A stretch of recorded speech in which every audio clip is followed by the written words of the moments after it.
Find the component form and magnitude of the vector v that has initial point at 4, -7 and terminal point at -1, 5. First thing I want to do, I want to graph this.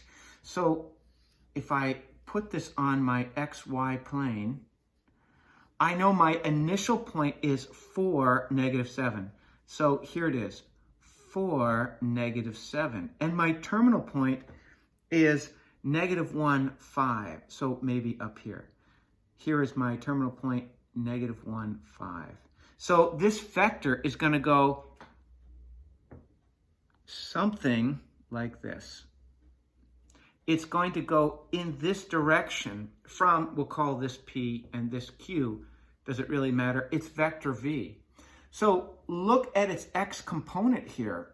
Its x component says to go from 4 to -1. Of course, we're going to the left.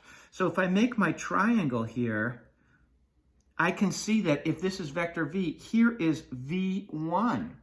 And my vertical component says go from here up. So V2, the y component, is there. I'm expecting, based on my picture, if I'm going left and up, I'm expecting vector V, which is going to be V1, V2. I need to find its components. I need to find the components here. So I put them in crimped brackets. I'm expecting negative for V1 and positive for V2. All right, let's see what V1 is. V1 is x final, -1, minus x initial, 4, which will give us -5. How about V2? V2 is y final, which is 5 minus y initial, -7, to give us +12. So V, the components are -5 and 12. I had to go to the left 5 and up 12. Those are my directions. Excuse me, sir, I'm at point P and I want to go to point Q. Well, just take 5 blocks west and 12 blocks north. That's essentially what they're telling us there. How about the magnitude of V?